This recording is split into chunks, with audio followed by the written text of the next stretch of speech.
Hello students, good morning, good evening, good afternoon. क्या हाल चाल है सर? बढ़िया, पढ़ाई बढ़िया चल रही है। चलिए, reflection of light we have covered. Reflection of light हम लोग खत्म कर चुके हैं। अब हमें एक नए फिनोमेना पे आना है, एक नया इवेंट जो लाइट शो करता है। ठीक है, that is reflection of light. L E को आर ए से रिप्लेस कर दिया, लेकिन sir it is not that easier, it is not that much easier जितना आसान मैं आर ए को एल ई से कन्वर्ट करके कर रहा हूं। पूरा फिनोमेना ही चेंज हो गया। रिफ्लेक्शन अलग चीज थी, रिफ्रैक्शन अलग चीज है। ठीक है, चलिए सर, तो शिद्दत के साथ ध्यान बोर्ड पर और कान मेरी आवाज पर। तैयार है? चलिए बच्चे, तो हम लोग बात कर चुके हैं रिफ्लेक्शन ऑफ लाइट के बारे में। अभी हमें बात करनी है रिफ्रैक्शन ऑफ लाइट के बारे में। रिफ्लेक्शन अलग है, रिफ्रैक्शन अलग है। अभी मैं बात कर रहा हूं रिफ्रैक्शन ऑफ लाइट के बारे में। रिफ्लेक्शन में हमने ये देखा कि जब भी कोई रे ऑफ लाइट किसी सरफेस पर इंसिडेंट होती है तो उस सरफेस से कोलाइड करके रिफ्लेक्ट हो जाती है, मतलब उसी मीडियम में रिटर्न हो जाती है। ठीक है, लेकिन बच्चों क्या ऐसा पॉसिबल है कि कोई रे ऑफ लाइट आए, किसी सरफेस पे जाए और सरफेस के अंदर चली जाए, मतलब दूसरे मीडियम में चली जाए? है ना? बिल्कुल, यस इट इज पॉसिबल, ये पॉसिबल है और एक्चुअली में ऐसा होता भी है, हमारी डेली लाइफ में बहुत होता है। बात समझ में आ रही है क्या? ठीक है, सारे फिनोमेना बताऊंगा अभी डेली लाइफ में कहां पे कब इस चीज को देखा जा सकता है। सारी चीजें आज के लेक्चर में हम डिस्कस करेंगे, तो फोकस ऑन द बोर्ड। ठीक है, चलिए सर, हम बात कर रहे हैं रिफ्रैक्शन ऑफ लाइट की। रिफ्रैक्शन ऑफ लाइट में जो मेन इंपॉर्टेंट चीज है वो है किसी लाइट का एक मीडियम से दूसरे मीडियम में जाना। ये जो वर्ड मैं यूज कर रहा हूं बच्चों, मीडियम, ये एक्चुअली में एक तरीके से फ्लो, जो पाथ होता है ना, path of flow of light बोल सकते हो आप। फॉर एग्जांपल हमारे लिए रोड होता है ना जिसमें हम चलते हैं, तो रोड हमारे चलने का एक मीडियम हो गया। ठीक है, ऐसे ही मीडियम बेसिकली क्या होता है कि लाइट को फ्लो करने के लिए कौन सी चीज आप प्रोवाइड करवा रहे हो, लाइट किस एनवायरनमेंट में, किस जगह पर, किस सराउंडिंग्स में वो फ्लो कर रहा है, उस चीज को हम मीडियम बोलते हैं। ठीक है, तो ध्यान रखना, जब भी लाइट किसी एक मीडियम से दूसरे मीडियम में ट्रेवल करता है, पास करता है, ठीक है, तो लाइट अपने ओरिजिनल पाथ से डेविएट हो जाता है, अपने ओरिजिनल पाथ से भटक जाता है। क्या कहना चाह रहा हूं मैं आपसे? मैं ये कहना चाह रहा हूं, मान लो सर इस लाइन के नीचे अलग मीडियम है और इस लाइन के ऊपर अलग मीडियम है। मान लो ये मीडियम 2 है, ये मीडियम 1 है। ठीक है, कोई लाइट आ रही थी ऐसे, एंगल आपको पता ही है, नॉर्मल से लिए जाते हैं, मैंने नॉर्मल बना दिया। तो कोई लाइट आ रही थी नॉर्मल से आई एंगल पे। ठीक है बच्चों, अगर ये सीधी जाती तो इसको जाना इधर चाहिए था, अगर ये सीधी जाती तो इसको इधर जाना चाहिए था, लेकिन क्या हुआ कि ये अपने ओरिजिनल पाथ से, that is its original path, इस ओरिजिनल पाथ से डेविएट हो गई। डेविएट का मतलब हो सकता है इधर दूर हट गई हो सकता है इधर पास आ गई। बात समझ में आ रही है? तो ये अपने ओरिजिनल पाथ से डेविएट हो गई, हट गई। इस इवेंट को, इस फिनोमेना को हम बोलते हैं रिफ्रैक्शन ऑफ लाइट। इस फिनोमेना को हम क्या बोलते हैं सर? Refraction of light. बात समझ में आ गई क्या? है ना? तो जब कभी भी कोई रे ऑफ लाइट किसी इंटरफेसिंग सरफेस पर इंसिडेंट होती है, किसी इंटरफेसिंग सरफेस पर इंसिडेंट होती है, या फिर मैं ऐसे बोल दूं कि किसी एक मीडियम से दूसरे मीडियम में ट्रेवल करती है, ठीक है, तो वो इंटरफेसिंग सरफेस पर आकर अपने ओरिजिनल पाथ से डेविएट हो जाती है, and this phenomena is known as refraction of light. बात समझ में आ गई है? चलिए सर, डेफिनेशन लिख रहे हैं हम। रिफ्रैक्शन ऑफ लाइट क्या होता है sir? when light travels, when light travels from one medium to another medium, from one medium to another medium, it gets deviated from its original path,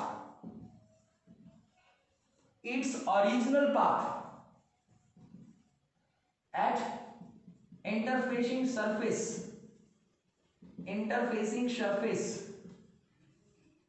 of mediums, mediums की जो interfacing surface है ना, उस surface पर आकर के ये अपने ओरिजिनल पाथ से डेविएट हो जाती है। This phenomena is known as, this phenomena is known as, this phenomena is known as, this phenomena is known as refraction of light, refraction of light। ठीक है सर, ठीक है। क्या पढ़ा हमने? when light travels from one medium to another medium it gets deviated from its original path at interfacing surface of mediums। ठीक है, this phenomena is known as refraction of light। Clear? ठीक है। अभी मैंने आपको डायग्राम बना करके एक बात समझाई थी कि ये इस नॉर्मल से ओरिजिनल पाथ से दूर भी जा सकता है और पास भी आ सकता है। ठीक है बच्चा लोग, ये डिपेंड करता है, ये डिपेंड करता है कि ये किस मीडियम से किस मीडियम में जा रही है, किस मीडियम से किस मीडियम में जा रही है। बात समझने की कोशिश करना।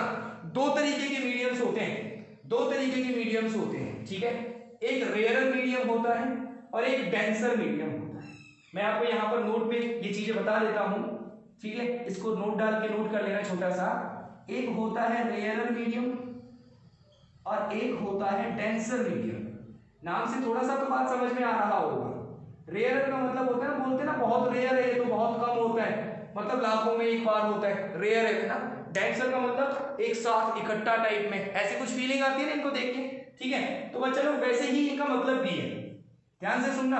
अगर आप ध्यान दे रहे हो रेयरर वर्ड और डेंसर वर्ड पे, तो ये दोनों कंपैरेटिव डिग्री के वर्ड हैं। थोड़ा सा इंग्लिश की बात कर ले। रेयरर और डेंसर ये दोनों कंपैरेटिव डिग्री के वर्ड हैं। आपने 10th क्लास में डिग्रीज पढ़ी होंगी, कंपैरेटिव डिग्री, सुपरलेटिव डिग्री पढ़ा होगा, है ना। गुड, बेटर, बेस्ट पढ़ा है ना। गुड मतलब अच्छा, बेटर मतलब उससे अच्छा, और बेस्ट मतलब सबसे अच्छा। तो ये कंपैरेटिव डिग्री के हैं, कंपैरिजन शो कराते हैं। बेटर मतलब उससे अच्छा, तो उससे अच्छा दो चीजें बताता है। एक तो कौन है जिससे अच्छे की बात हो रही है, और एक उससे अच्छा जिसकी बात हो रही है वो कौन है। तो दो लोगों की तुलना हो रही है ना, कंपैरिजन हो रहा है ना। वही सेम चीज यहां होगी सर। ध्यान रखना, रेयरर और डेंसर कोई सिंगल मीडियम नहीं होता। रेयरर और डेंसर कोई सिंगल मीडियम नहीं होता। हमेशा कोई मीडियम किसी मीडियम के रेस्पेक्ट में रेयरर या डेंसर हो सकता है ना। कोई मीडियम किसी मीडियम के रेस्पेक्ट में रेयरर या डेंसर हो सकता है। ठीक है, क्या बोल रहा हूं सर, यहां सुनो। रेयरर मीडियम क्या होता है? If particles of one medium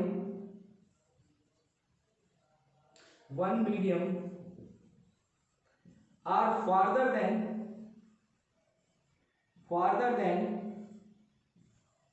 the other medium,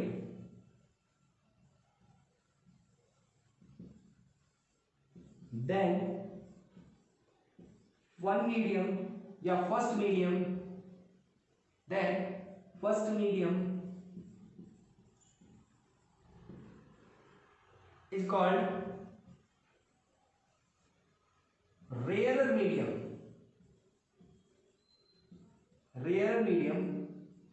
with respect to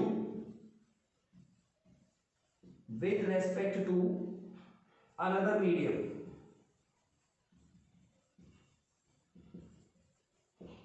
with respect to another medium, ध्यान से सुनना। कोई single medium can not be rare medium, any single medium can not be, can never be rare medium. ठीक है, क्यों?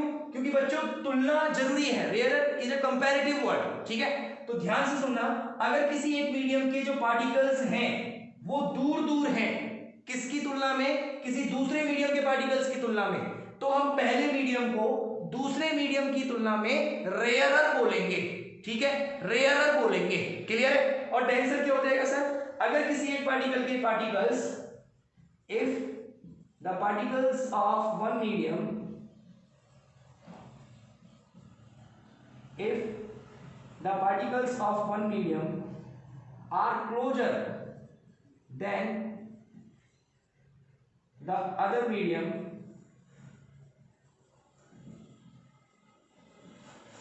then first medium is called denser with respect to, this is with respect to, ठीक है, another medium,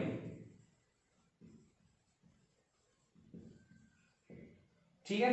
अब इनके examples चाहिए तो बच्चों सिंपल सी बात है, मान लो जैसे 3 मीडियम में आपको बताऊं, नॉर्मल जो आप डेली लाइफ में देखते हो, एक तो एयर, एक वाटर और एक ग्लास। एयर में से तो लाइट फ्लो कर ही रही है, लाइट जा ही रही है, प्रोपेगेट कर ही रही है ना। वाटर के अंदर से भी लाइट दिखती है भाई, वाटर के अंदर आप कुछ डाल दो, पानी में कुछ डाल दो, वो चीज मुझे दिखती है ना, दिख रही है, इसका मतलब वहां से लाइट निकल के आ रही है मेरे पास, तो वाटर में भी लाइट फ्लो करता है। और ग्लास के आर पार तो मुझे दिखता ही है ना, ग्लास के आर पार तो दिखता है, मतलब ग्लास के अंदर से भी लाइट फ्लो करता है, ठीक है।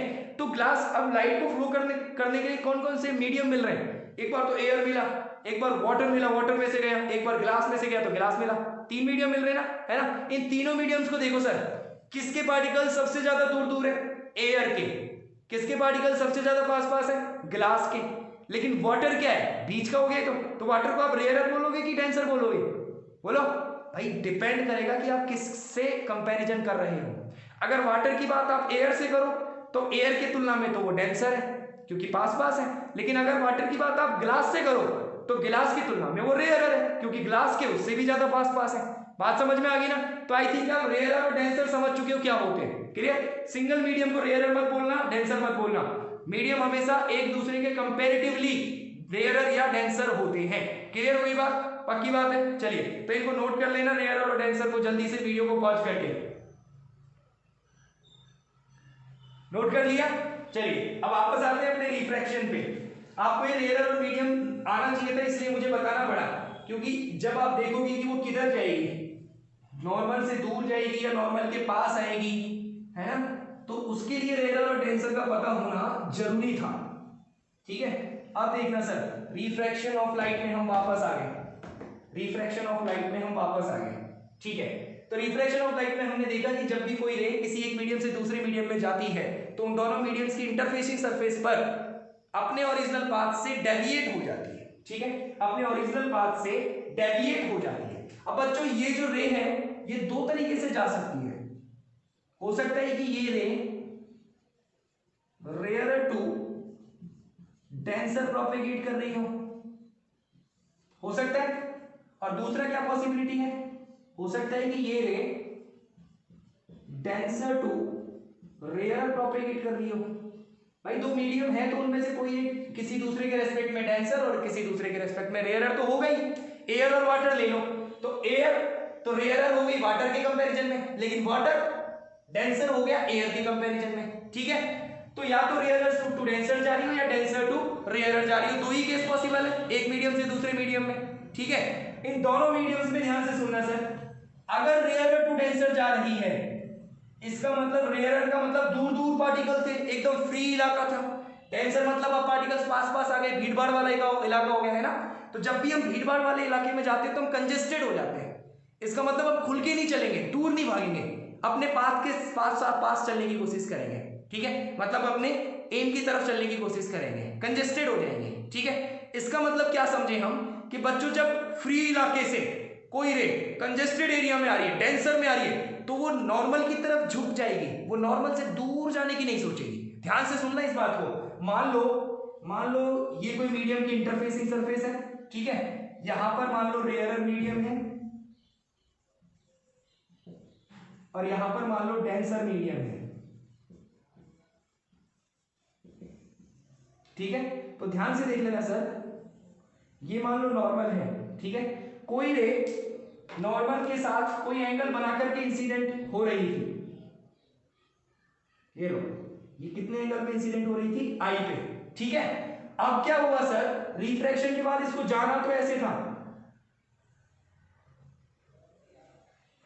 जाना तो इसको ऐसे था, बात समझ में आ रही है, सीधे सीधे एकदम। लेकिन हुआ क्या, मैंने बोला ना अभी, यहां तो फ्री मीडियम था, यहां पे थोड़ा कंजेस्टेड हो गया, तो ये कंजेस्टेड हो जाएगी, अब ये खुल के नहीं चलेगी, दूर नहीं जाएगी, क्या हो जाएगा, पास आ जाएगी। तो ये जो नॉर्मल है ना, नॉर्मल की तरफ बेंड हो जाएगी, ऐसे नॉर्मल की तरफ बेंड हो जाएगी, तो अपने ओरिजिनल पाथ से डेविएट हो गई, इधर की तरफ आ गई, कितने एंगल पे, आर पे।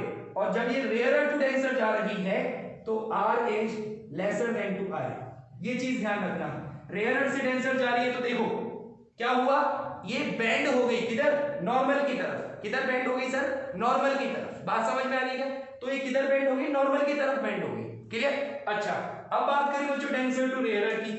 तो डेंसर टू रेयरर क्या है? मान लो ये इंटरफेसिंग सरफेस, ये वाला मीडियम है डेंसर, डेंसर मीडियम, और ये वाला मीडियम है रेयरर मीडियम। ठीक है, ये मैंने मान लो बना दिया नॉर्मल। कोई रे इंसिडेंट हो रही थी कोई एंगल बना करके, ये आई एंगल बना करके, ये जाती कैसे सर? सीधे सीधे तो ऐसे जाती है। ठीक है, लेकिन क्या हुआ सुनो, यहां पर ये क्या है? डेंसर मतलब भीड़ भाड़ वाला इलाका, ज्यादा पास पास है पार्टिकल, है ना?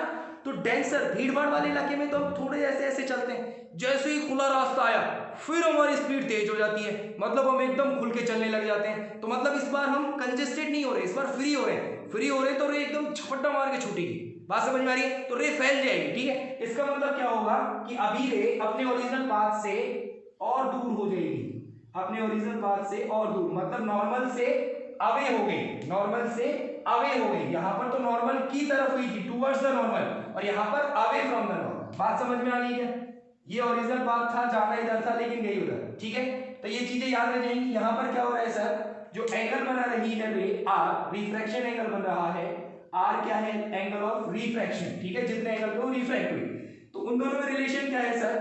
कि आई इस बार छोटा है, ज्यादा दूर चली गई। भाई आई तो ये था ना, ये था आई, ठीक है, लेकिन are away from the normal होगी, नॉर्मल से और दूर चली गई। तो इसका मतलब यहां पर आर ग्रेटर देन टू आई है।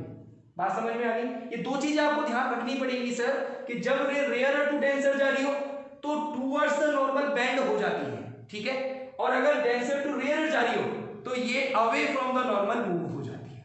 बात समझ में आ गई है? चलिए, तो वीडियो को पॉज करके जल्दी से इस चीज को कंप्लीट करें। वीडियो को पॉज करके जल्दी से नोट करें, इस चीज को कंप्लीट करें।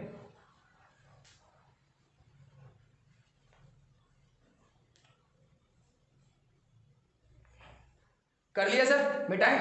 देखें, अब इन दोनों के बारे में लिखना है अभी हमें। ठीक है, इसको बाद में मिटाएंगे। एक चीज और नोट कर लो, यहां पर लिख लेना इसको, रेयरर टू डेंसर और डेंसर टू रेयरर क्या होता है।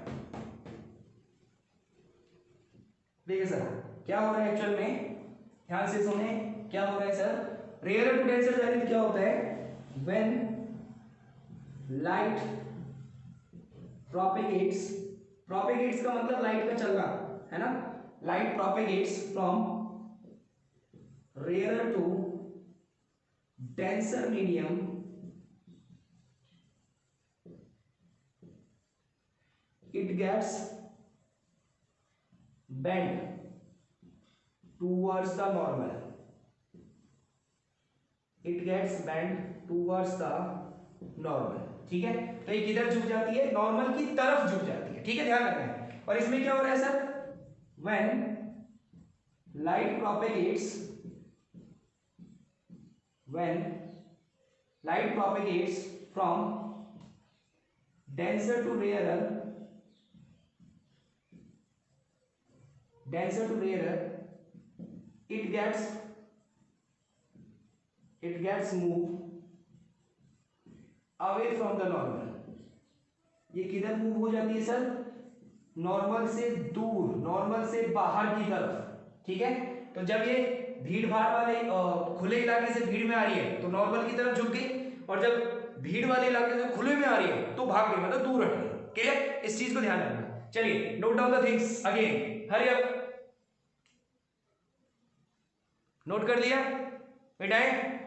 ठीक है, चलिए, अब आपको ये समझ में आ गया कि सर किस तरीके से रे डेविएट हो रही है, किस तरीके से रे डेविएट हो रही है। ये चीजें समझ में आ गई ना सर? पक्की बात है। चलिए, अब हम देखते हैं सर, रिफ्रैक्शन तो हमने समझ लिया कि ठीक है डेविएट होती है, ये भी समझ लिया कि किस तरीके से डेविएट होगी, कौन से मीडियम से कौन से में जाएगी, तो क्या डेविएशन आएगा, नॉर्मल से अवे जाएगी या नॉर्मल की तरफ आएगी। क्लियर है सर?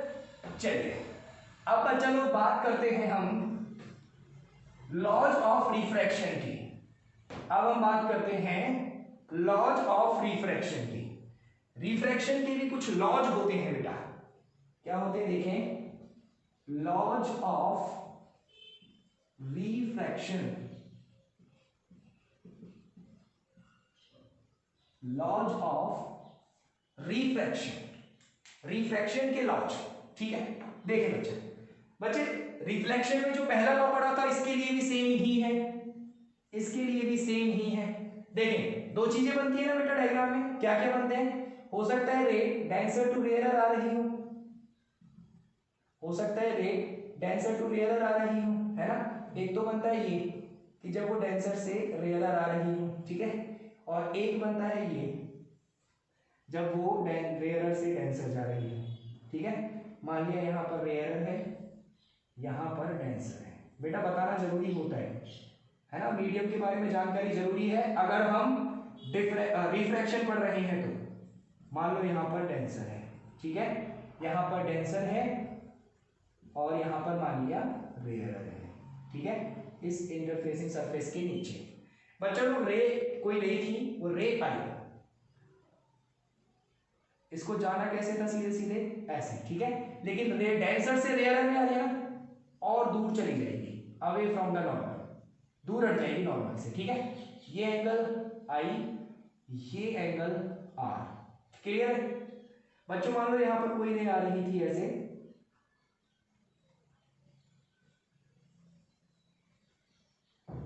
ठीक है, अब इस रे को जाना तो ऐसे था, ठीक है, लेकिन ये रेयरर टू डेंसर आ रही है तो टूवर्ड्स द नॉर्मल बैंड हो गई, ठीक है, आई एंगल पे आ रही थी, आर एंगल पे चली गई। ठीक है सर? अच्छा जी, अब ध्यान से सुनो सर, अब ध्यान से सुनना सर, क्या बोल रहा हूं मैं। फर्स्ट लॉ देखो ध्यान से, इंसिडेंट रे, इंसिडेंट रे, ये तो कौन सी है? इंसिडेंट रे, जो इंसिडेंट हो रही है। ये कौन सी रे है? रिफ्रैक्टेड रे, जो रिफ्रैक्ट हुई है, रिफ्रैक्टेड रे, ठीक है। यहां पर ये कौन सी है? इंसिडेंट रे, यहां पर ये कौन सी है? रिफ्रैक्टेड रे, ठीक है ना। तो बच्चों पहली बात, और ये बीच में ब्लैक कलर वाला कौन सा है? नॉर्मल। ये जो एन एंड एस है, एन एंड एस एक नाम है लाइन का, एक लाइन है एन से एंड एस तक, एन से एंड एस तक, ये क्या है सर? ये भी और ये भी, ये दोनों क्या है? नॉर्मल है, ठीक है। आप अलग अलग डायग्राम बनाओ तो दो बार लिख लेना नॉर्मल, ठीक है बेटा। चलिए फर्स्ट लॉ क्या बोलता है सर? सिंपल सी बात, incident ray, refracted ray and normal all will be in same plane. Same plane मतलब देखो ये सारे के सारे बोर्ड पर ही तो है, कोई बोर्ड वाले प्लेन से, कोई सरफेस से बाहर थोड़ी आया है ना। तो ध्यान रखना है सर, इंसिडेंट रे क्या बोल रहा है law? Incident ray, refracted ray and normal all always lie between, always lie between, lie between नहीं, lie in a same plane, always lie in a same plane, ठीक है। सेकंड लॉ क्या बोलता है? ध्यान से सुनना सर, ध्यान से सुनना सर। सेकेंड लॉ बोलता है ratio of sine of, ratio of science of, ratio of science of angle of incidence, angle of incidence and angle of refraction, angle of incidence and angle of refraction will always be constant, will always be constant। क्या बोल रहे हैं? ध्यान से सुनो, sine of angle of incidence i, angle of refraction r, मतलब sine of i and sine of r, ratio किस किस का? साइंस ऑफ, है ना, साइन मतलब प्लूरल है ना, साइंस ऑफ, एक बार तो आई का साइन ले लो और आर का साइन ले लो, तो साइन ऑफ आई अपॉन में साइन ऑफ आर हमेशा क्या होता है? कांस्टेंट होता है, हमेशा क्या होता है? कांस्टेंट होता है। मतलब किन्हीं भी दो मीडियम्स के लिए आप बात करोगे तो हमेशा कुछ भी एंगल ऑफ इंसिडेंस ले लो, आर कुछ इस तरीके से आएगा कि साइन आई और वन में साइन आर का रेशियो हमेशा कांस्टेंट आएगा। अभी थोड़ा सा लग रहा होगा कि पता नहीं क्या चीज आ गई ना, लेकिन इससे जब डील करेंगे और पढ़ेंगे ना तो ये बहुत आसान हो जाएगी सारी चीज, बिल्कुल आसान हो जाएगी सारी चीज। ठीक है, चलिए अब जल्दी से ऐसा जो भी चीजें बोर्ड पर दिख रही है इसको वीडियो को पॉज करके नोट कर लो। हरी अब, हाँ जी सर, नोट कर लिया, मिटाए। देखें सर, ये जो लॉ है ना सेकंड वाला, इसको समझना है अब हमें कि साइन आई साइन आर ये क्या है, कैसे है, कहां से आया है, कैसे काम आएगा, ये सारी चीजें अब हम बात करेंगे। ठीक है, चलिए देखें सर,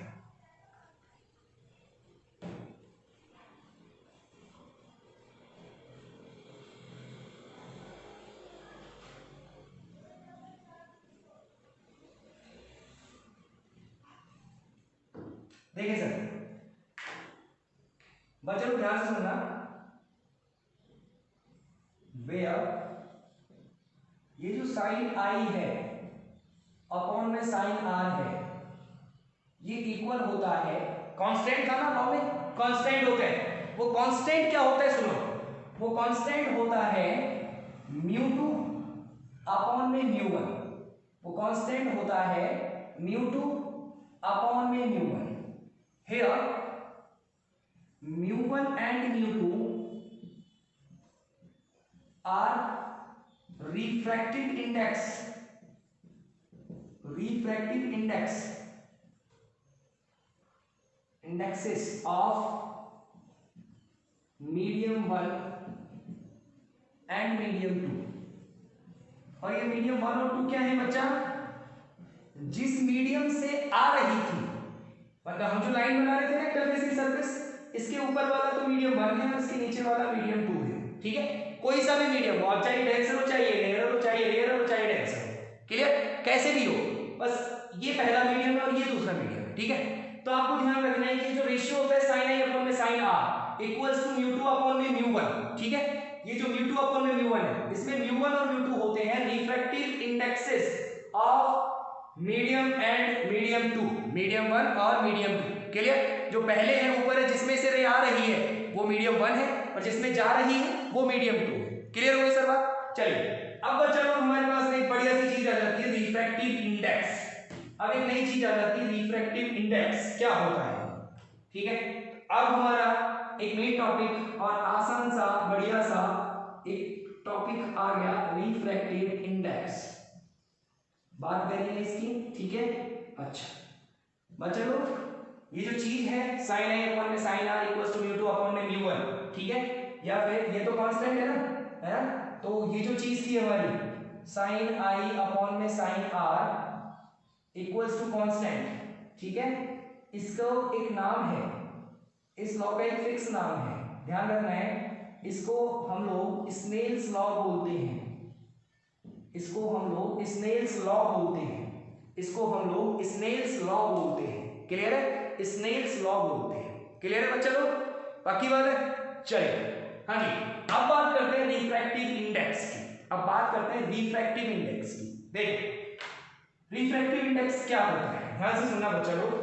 रिफ्रैक्टिव इंडेक्स दो तरीके का होता है, रिफ्रैक्टिव इंडेक्स दो तरीके का होता है, एक तो होता है absolute, absolute refractive index, are आई का मतलब समझ जाना, रिफ्रैक्टिव इंडेक्स कंप्लीट लिखना है नोट्स में पूरा। ठीक है, तो एब्सोल्यूट रिफ्रैक्टिव इंडेक्स, एब्सोल्यूट का मतलब फिक्स वैल्यू, किसी एक मीडियम की फिक्स वैल्यू। ठीक है, ये क्या होती है सर, एब्सोल्यूट रिफ्रैक्टिव इंडेक्स क्या होता है, ध्यान से सुनना sir, ratio of speed of light in vacuum to the speed of light in that medium,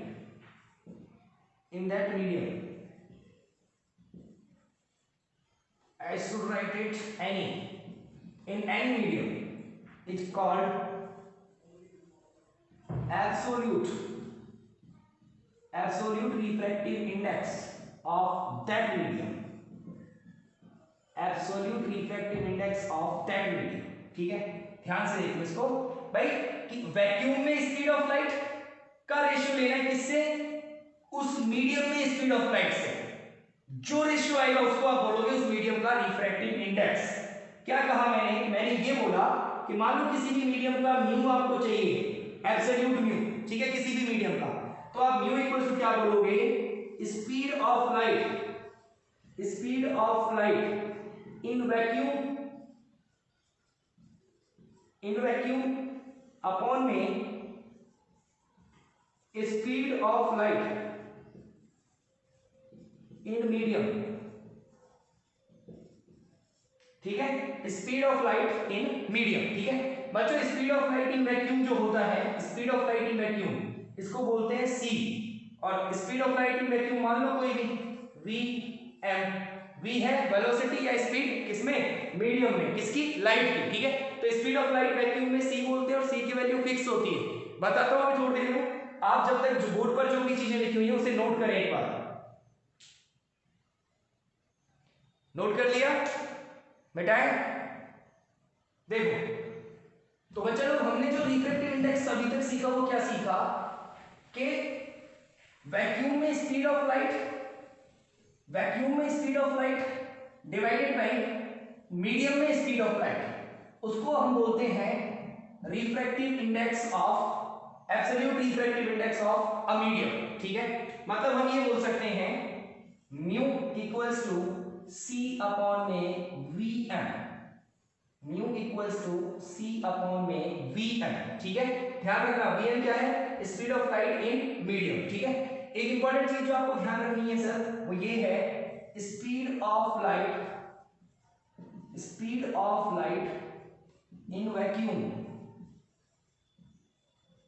in vacuum equal to होता है 3 × 10⁸ मीटर पर सेकेंड। एक सेकंड में इतने मीटर चलती है लाइट, एक सेकंड में इतने मीटर, समझो, फील नहीं आ रहा ना, फील करो, इसको चेंज करोगे तो ये बनेगा 30,000 किलोमीटर पर सेकंड।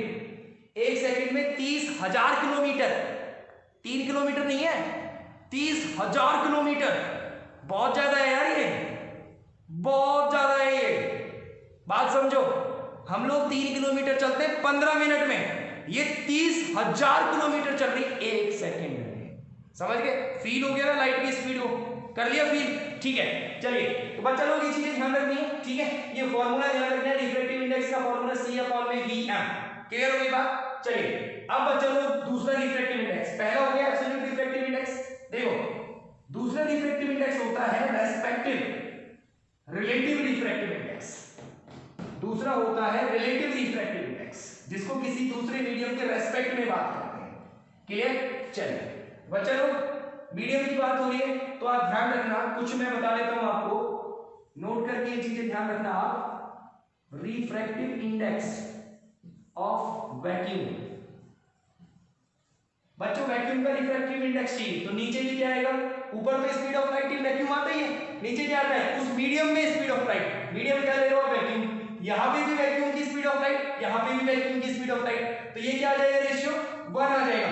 तो वैक्यूम के लिए रिफ्रैक्टिव इंडेक्स क्या होता है, 1.00000। ठीक है, रिफ्रैक्टिव इंडेक्स ऑफ एयर के लिए म्यू ए, एयर के लिए refractive index nearest equals to vacuum. ठीक है, रिफ्रैक्टिव इंडेक्स ऑफ वाटर के लिए refractive index 1.33, refractive index of glass mu g 1.50। ठीक है, ये चीजें आपको ध्यान रखनी है। इसको आप बोलते हो 4/3, इसको आप बोलते हो 3/2। ठीक है, जैसा आपका मन करे वैसे याद रख लो। ठीक है, पर ये चारों चीजें आपको याद रखनी है। आप वैक्यूम और एयर के रिफ्रैक्टिव इंडेक्स को नियरेस्ट इक्वल्स टू 1 बोल सकते हो, कोई प्रॉब्लम नहीं। ठीक है, चलिए जल्दी से वीडियो को पॉज करके कॉमन डाटा फैक्ट नोट कर लो। नोट कर लिए? मिटाएं? हाँ जी बोलो।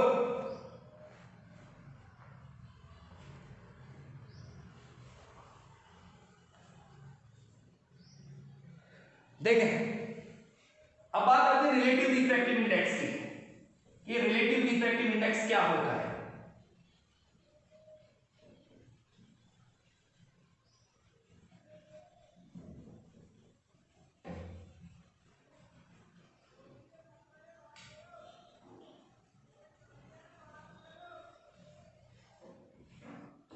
हाँ जी, relative refractive index.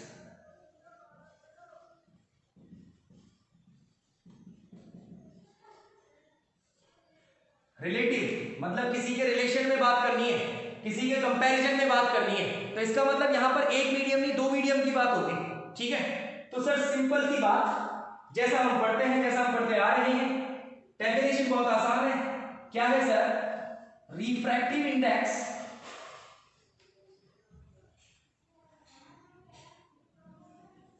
Ratio of, यहां से स्टार्ट करते हैं, ratio of refractive indexes of medium 1 and medium 2 is called relative refractive index. Relative refractive index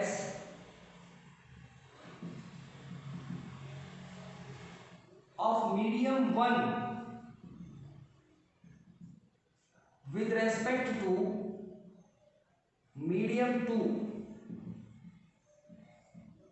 क्या बोल रहे हैं हम? मीडियम 1 का मीडियम 2 के रेस्पेक्ट में जो रिफ्रैक्टिव इंडेक्स होता है उसे हम रिलेटिव रिफ्रैक्टिव इंडेक्स बोलते हैं। और वो कैसे निकालते हैं सर? कि मीडियम 1 का रिफ्रैक्टिव इंडेक्स ले लो, डिवाइड कर दो मीडियम 2 के रिफ्रैक्टिव इंडेक्स से। ठीक है, क्या μ1 अपॉन में μ2 के पहले वाला मीडियम का रिफ्रैक्टिव इंडेक्स दूसरे वाले से कितना ज्यादा है, बात समझ में आ रही है? वो है उसका रिलेटिव रिफ्रैक्टिव इंडेक्स। ठीक है, वो क्या होता है सर? रिलेटिव रिफ्रैक्टिव इंडेक्स, जिसको आप बोल सकते हो relative refractive index of 1 with respect to 2। ठीक है, ध्यान से देखना है μ12 का मतलब क्या है। μ12 का मतलब क्या है? रिफ्रैक्टिव इंडेक्स ऑफ, पहले जो लिख रहा है उसका मीडियम 1 विद रेस्पेक्ट टू 2। ठीक है, पहले जो लिख रहा है उसका रिफ्रैक्टिव इंडेक्स, बाद में जो लिख रहा है उसके रेस्पेक्ट में। ठीक है, तो सर μ12 इक्वल्स टू क्या मिल गया?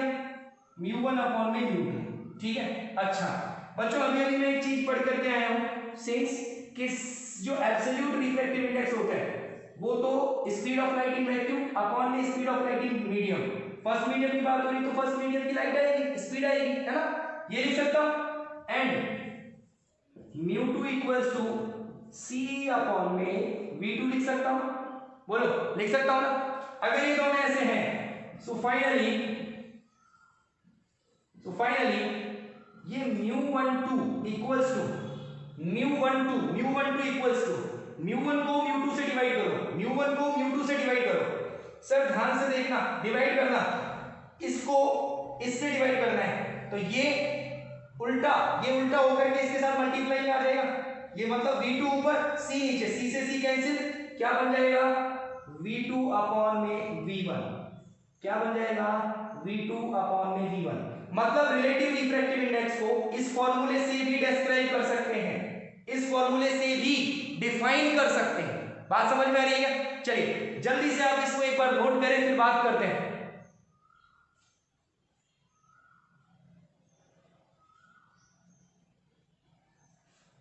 मिटाएं? ठीक है, देखिए बच्चा लोग,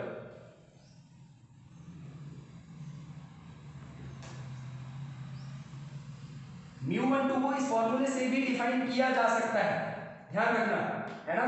मतलब ध्यान रखो, refractive index of medium 1 with respect to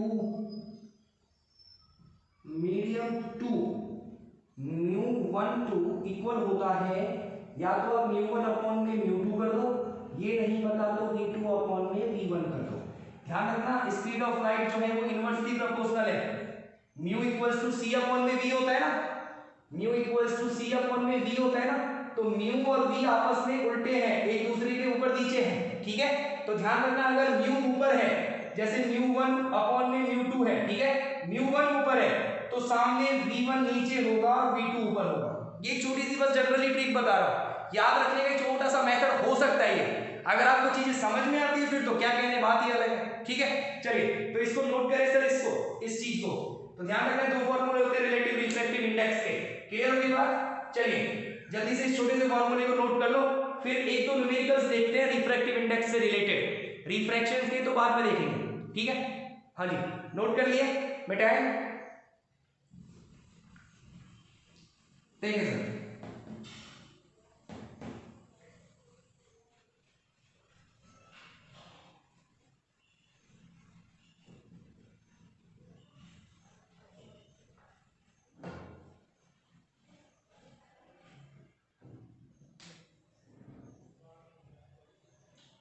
Find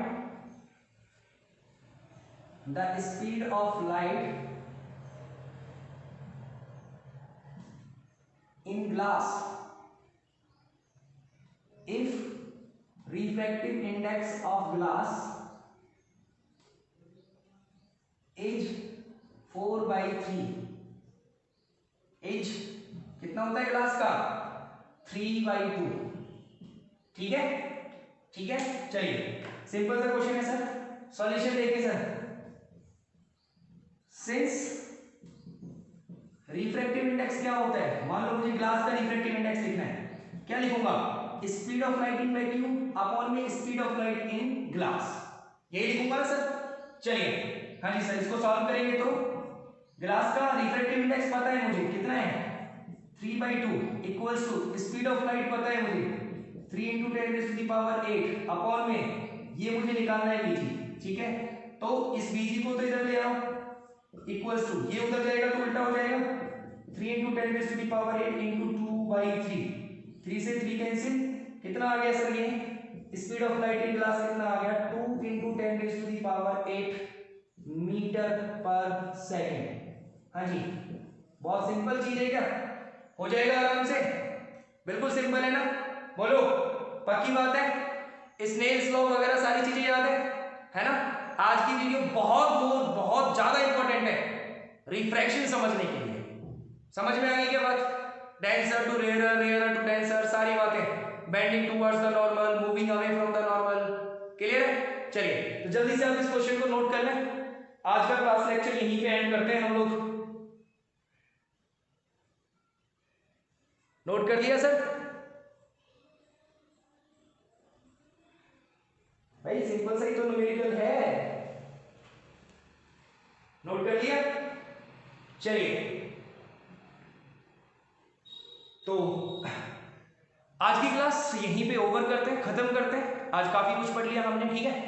बाकी की नेक्स्ट क्लास हम रिलेटेड पढ़ेंगे, it will be related to phenomena, refraction के जो फिनोमेना होते हैं कि रिफ्रैक्शन मुझे कहां कहां देखने को मिल रहा है, या कौन कौन सी ऐसी चीजें हो रही हैं अर्थ पे जो रिफ्रैक्शन से रिलेटेड है, उन सब की बात करेंगे नेक्स्ट वीडियो लेक्चर। क्लियर है सर? चलिए तो बाकी की बातें नेक्स्ट वीडियो लेक्चर में करते हैं। मिलते हैं नए लेक्चर के साथ, नए कॉन्फिडेंस और नई एनर्जी के साथ, ठीक है। चलिए, थैंक यू सर।